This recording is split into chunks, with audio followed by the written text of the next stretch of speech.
नमस्कार, आप देख रहे हैं हिम स्टार। आपका बहुत बहुत स्वागत है। हिम स्टार हिमाचल प्रदेश का आपका अपना चैनल। आइए शुरू करते हैं हिमाचल से जुड़ी कुछ मुख्य खबरें।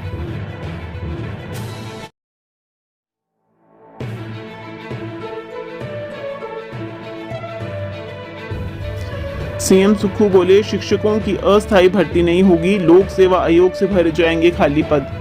मुख्यमंत्री सुखविंदर सिंह सुक्खू ने कहा कि प्रदेश में शिक्षकों की अस्थायी भर्ती नहीं की जाएगी। प्रदेश सरकार जब भी शिक्षकों की भर्ती करेगी तो वह सिर्फ और सिर्फ लोक सेवा आयोग के माध्यम से ही की जाएगी। बैकडोर से कोई भी भर्ती नहीं की जाएगी। प्रदेश सरकार ने कमेटी बनाई है और उससे शिक्षकों के खाली पदों की जानकारी मांगी गई है। प्रदेश सरकार पूरी पारदर्शिता के साथ काम कर रही है और आगे भी यह क्रम जारी रहेगा। गौर हो कि बीते मंगलवार को राज्य सचिवालय में कैबिनेट सब कमेटी की बैठक के बाद उद्योग मंत्री हर्षवर्धन चौहान ने बताया था कि हिमाचल प्रदेश में बिना साक्षात्कार लिए सिर्फ शैक्षणिक योग्यता के आधार पर हजारों अस्थायी शिक्षकों की भर्ती होगी। जनजातीय और दूर दराज क्षेत्रों के स्कूलों में 2 या 3 साल के लिए नियुक्तियां होंगी। नीति के तहत राज्य कैडर की शिक्षण निदेशक और जिला की भर्तियां उपनिदेशक करेंगे। नियमित भर्तियों की तरह ही इनमें आरक्षण, रोस्टर और भर्ती एवं पदोन्नति नियम लागू होंगे। प्रवक्ताओं की भर्ती राज्य स्तर पर होगी। भर्तियों में अभ्यर्थी के 10वीं, 12वीं और स्नातक में प्राप्त अंकों के साथ टेट की मेरिट देखी जाएगी। प्रदेश में रोजगार के अवसर तलाशने के लिए गठित कैबिनेट सब कमेटी के अध्यक्ष एवं उद्योग मंत्री हर्षवर्धन चौहान ने कहा था कि जनजातीय व दूरदराज क्षेत्रों में शिक्षकों की बड़ी संख्या में पद खाली हैं, इससे विद्यार्थियों की पढ़ाई प्रभावित हो रही है।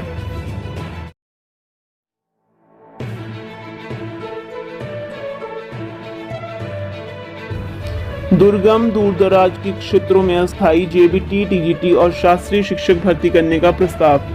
हिमाचल प्रदेश के दुर्गम और दूरदराज के क्षेत्रों में अस्थायी तौर पर 3104 जेबीटी, टीजीटी, कला व शास्त्रीय शिक्षक भर्ती करने का प्रस्ताव है। 10वीं, 12वीं कक्षा सहित बीएड और डीएलएड के अंकों के आधार पर इन शिक्षकों का चयन होगा। अस्थायी शिक्षकों की भर्ती के लिए टेट पास होना जरूरी रखा गया है। शिक्षकों के जिला कैडर के पदों की भर्ती शिक्षा उपनिदेशक और राज्य कैडर के पदों की भर्ती निदेशक करेंगे। शिक्षण संस्थानों के प्रभारियों को भी अस्थायी शिक्षकों को पदभार सौंपने से पहले आवश्यक दस्तावेज जांचने के लिए कहा गया है। अगर किसी संस्थान में अपात्र को पदभार सौंपा गया तो ऐसे शिक्षण संस्थान प्रमुख के खिलाफ कार्रवाई की जाएगी। प्रारंभिक शिक्षा निदेशालय ने इस संदर्भ में विस्तृत प्रस्ताव तैयार कर लिया है। इस प्रस्ताव को अब कैबिनेट सब कमेटी की बैठक में चर्चा के बाद कैबिनेट बैठक में रखा जाएगा। कैबिनेट मंजूरी के बाद ही आगामी प्रक्रिया अपनाई जाएगी। नगर निगम शिमला के चुनाव के बाद कैबिनेट बैठक प्रस्तावित है। शिक्षा विभाग के प्रस्ताव के अनुसार इन भर्तियों को लेकर उपनिदेशक और निदेशक समाचार पत्रों में विज्ञापन जारी करेंगे। आवेदन करने के लिए 15 दिन का समय दिया जाएगा। शैक्षणिक योग्यता के दस्तावेजों को जांचने के बाद शिक्षकों का अस्थायी तौर पर चयन किया जाएगा। प्रस्ताव में शिक्षकों के चयन के लिए अंकों का निर्धारण भी कर दिया है। वेतन तय करने के लिए शिक्षा निदेशालय ने सरकार को नियमित और अनुबंध पर नियुक्त शिक्षकों को दी जाने वाली राशि की जानकारी दी है। कैबिनेट बैठक में इस बाबत अंतिम फैसला होगा।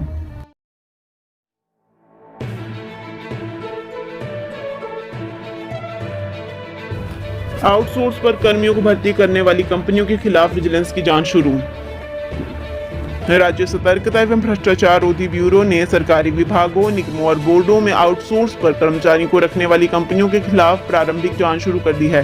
पूर्व भाजपा सरकार के कार्यकाल में यह बात सामने आई थी। फर्जी कंपनियां हजारों कर्मचारियों को आउटसोर्स पर भर्ती कर वर्षों से सरकार से करोड़ों रुपए का कमीशन वसूल रही है। विधानसभा चुनाव से पहले पूर्व भाजपा सरकार जब आउटसोर्स कर्मचारियों की नीति बनाने लगी थी तो फर्जीवाड़े का अंदेशा जताया गया था। उल्लेखनीय है कि पूर्व जल शक्ति मंत्री महेंद्र सिंह की अध्यक्षता में आउटसोर्स कर्मियों का भविष्य सुरक्षित करने के लिए कैबिनेट सब कमेटी गठित की गई थी। उस समय कमेटी को 125 में से सिर्फ 15 कंपनियों का ही रिकॉर्ड मिला था। ऐसे में 110 कंपनियों पर फर्जी होने का आरोप है। विजिलेंस थाना बिलासपुर ने जिले में इसकी जांच शुरू कर दी है।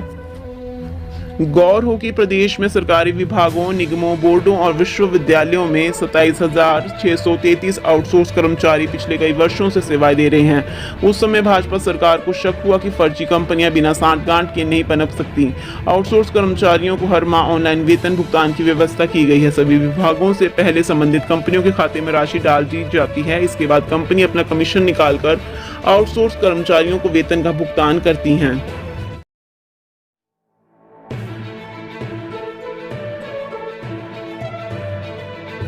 भराड़ी वार्ड में 15 साल से एक ही परिवार से बन रहे पार्षद, भाजपा के प्रयोग से इस बार रोचक बनेगी जंग। शहर में नगर निगम शिमला के भराड़ी वार्ड में 15 साल से एक ही परिवार से पार्षद बन रही है भाजपा ने इस बार इस गढ़ को तोड़ने के लिए कांग्रेस के ही टिकट आवेदक को प्रत्याशी बनाकर चुनावी सभर में उतार दिया है। इसके बाद यह मुकाबला और भी रोचक व चर्चित हो गया है। वार्ड से कांग्रेस के प्रत्याशी शिमला शहरी कांग्रेस के अध्यक्ष जितेंद्र चौधरी हैं, इसलिए उनके साथ पूरी कांग्रेस की प्रतिष्ठा इस चुनाव में जुड़ी हुई है।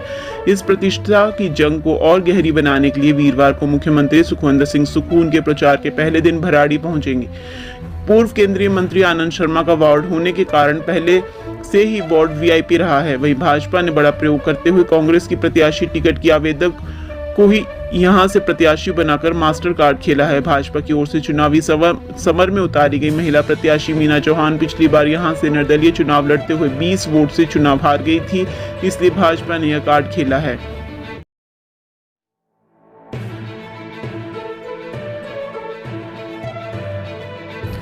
गाड़ी की रजिस्ट्रेशन के लिए अब मान्य होंगे 30 तरह के दस्तावेज, जाने पूरी खबर। हिमाचल प्रदेश में अब बीमा पॉलिसी या किसान बुक दिखाकर भी वाहन पंजीकृत करवाए जा सकेंगे और लाइसेंस बनवाए जा सकेंगे। इन कार्यों के लिए अब 30 तरह के दस्तावेज मान्य होंगे।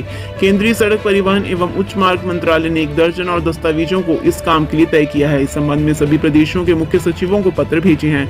इसके लिए पार्षद की ओर से जारी प्रमाण पत्र, प्रॉपर्टी टैक्स रसीद, सेल एग्रीमेंट, विवाह प्रमाण पत्र जैसे दस्तावेज भी शामिल किए गए हैं। मंत्रालय के निदेशक पीयूष जैन की ओर से सभी राज्यों के मुख्य सचिवों को जारी पत्र के अनुसार लोगों की सुविधा के लिए निर्णय लिया गया है कि अब 30 तरह के दस्तावेजों को लाइसेंस और पंजीकरण प्रमाण पत्र बनाने के लिए प्रस्तुत किया जा सकेगा। पहचान, पते और आयु या जन्मतिथि, इन तीनों कार्यों के हिसाब से इन प्रमाण पत्रों को तय किया गया है। आधार कार्ड और वोटर कार्ड को इन तीनों के लिए प्रस्तुत किया जा सकेगा। जीवन बीमा पॉलिसी को हालिया प्रीमियम स्लिप के साथ एड्रेस प्रूफ के रूप में पेश कर सकेंगे। हालांकि पहचान पत्र और आयु प्रमाण पत्र के रूप में इसे प्रस्तुत नहीं किया जा सकेगा। भारतीय पासपोर्ट, केंद्र, राज्य, सार्वजनिक क्षेत्र के कर्मचारियों के लिए सेवा प्रमाण पत्र तीनों कार्यों के लिए इस्तेमाल किए जा सकेंगे। स्कूल लिविंग प्रमाण पत्र, पहचान पत्र तो नहीं होगा मगर पते और आयु की जानकारी के लिए प्रयुक्त हो सकेगा।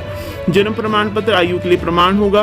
पैन कार्ड का इस्तेमाल केवल पहचान पत्र के रूप में हो सकेगा। राशन कार्ड का भी पहचान व पते के लिए उपयोग होगा। राज्य और केंद्र सरकार के सर्विस फोटोग्राफ की पहचान व जन्म तिथि के लिए इस्तेमाल में लाए जा सकेंगे। अब जाने इनका भी हो सकेगा इस्तेमाल। विवाह प्रमाण पत्र, 10वीं का प्रमाण पत्र, bank passbook, transgender I card, MP, MLA, पार्षद का प्रमाण पत्र, राजपत्रित अधिकारी से जारी प्रमाण पत्र, तहसीलदार, राजपत्रित अधिकारी, बिजली, पानी, telephone, pipe, gas connection bill, property tax रसीद, सर्जन से मेडिकल प्रमाण पत्र, हल्फनामा आदि।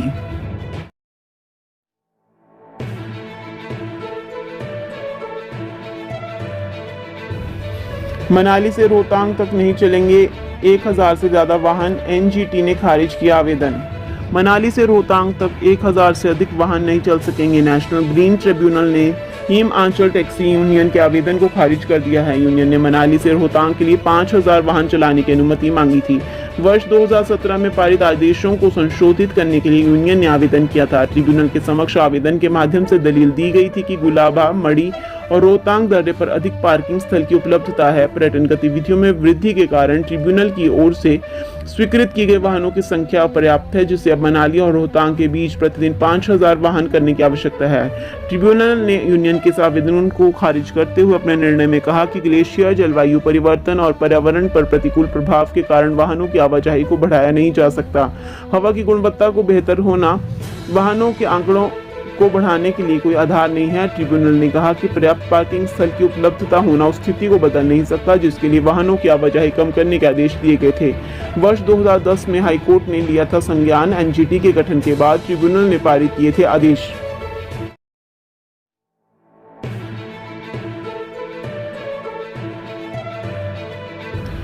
HPU और SPU के लिए होंगी संयुक्त प्रवेश परीक्षाएं। विश्वविद्यालय प्रशासन ने प्रस्ताव को किया स्वीकार।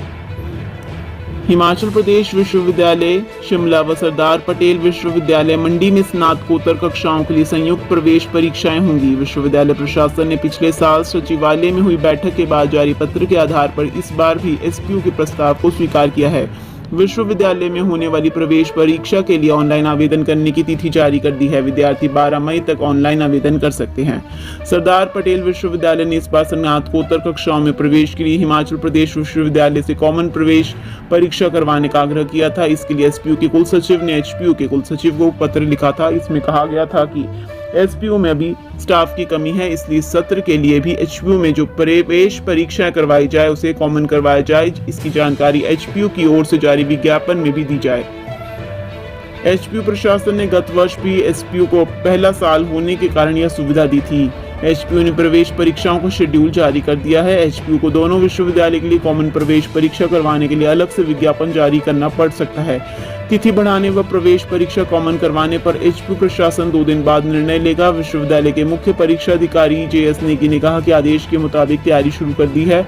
उन्होंने जो तिथियां पहले तय की गई हैं उनके आधार पर ही परीक्षाएं होंगी।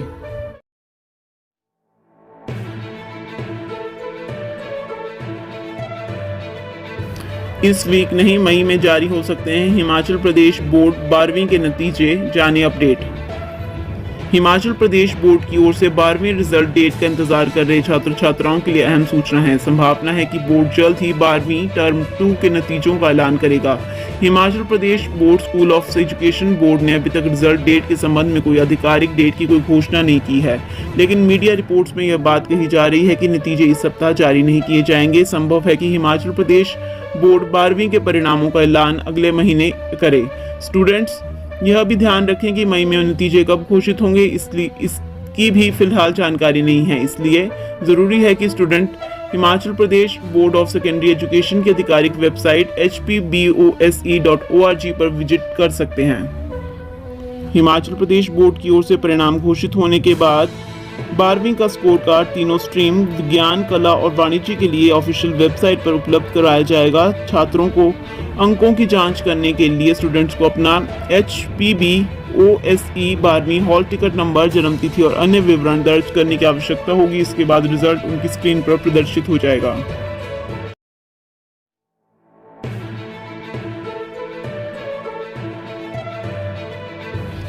मंडी में चेरी सीजन की धमाकेदार शुरुआत, रिकॉर्ड 400 रुपये प्रति किलो हुई बिक्री। हिमाचल प्रदेश की रसीली चेरी ने मंडियों में दस्तक दे दी है। शिमला में चेरी सीजन की धमाकेदार शुरुआत हुई है। बुधवार को ढली मंडी में ननखड़ी की चेरी प्रति किलो 400 रुपये के रिकॉर्ड रेट पर बिकी। इस साल प्रदेश में गुठलीदार फलों का सीजन करीब 2 हफ्ते देरी से शुरू हुआ है। सीजन की शुरुआत में ही बागवानों को 400 रुपये प्रति किलो तक रेट मिल रहे हैं, जो पिछले साल के मुकाबले 2 गुने हैं। पिछले साल 13 अप्रैल को चेरी बाजार में पहुंची थी और कीमत अधिकतम 200 रुपये प्रति किलो तक थी। इस साल 26 अप्रैल को चेरी मंडी में पहुंची और शुरुआत में ही 400 रुपये प्रति किलो का रेट मिला है। प्रदेश में चेरी की सबसे अधिक पैदावार शिमला जिले के ननखड़ी, कोटगढ़ और नारकंडा क्षेत्रों में होती है। ढिल्ली मंडी के कुशांग ट्रेडर्स के संचालक यशवंत शर्मा ने बताया कि ननखड़ी की बढ़िया गुणवत्ता वाली चेरी उनके पास आई है, जिसे स्थानीय खरीदारों ने ही खरीदा। आने वाले दिनों में चेरी की आमद बढ़ने पर शिमला से चेरी बेंगलुरु, महाराष्ट्र और गुजरात तक भेजी जाएगी।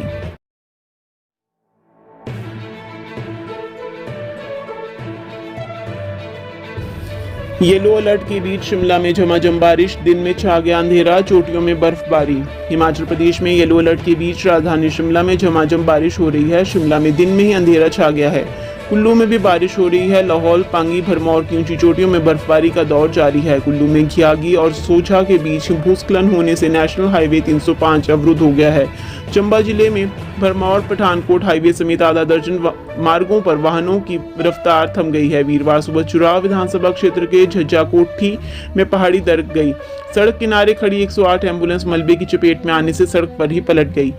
गनीमत रहे कि हादसे के दौरान कोई हताहत नहीं हुआ। मौके पर लोगों की भीड़ एकत्रित हो गई। BMO तीसा ऋषिपुरी ने बताया कि हादसे में किसी के हताहत होने की सूचना नहीं है। पहाड़ी से गिरे पत्थर की जद में आने से एम्बुलेंस पलटी है।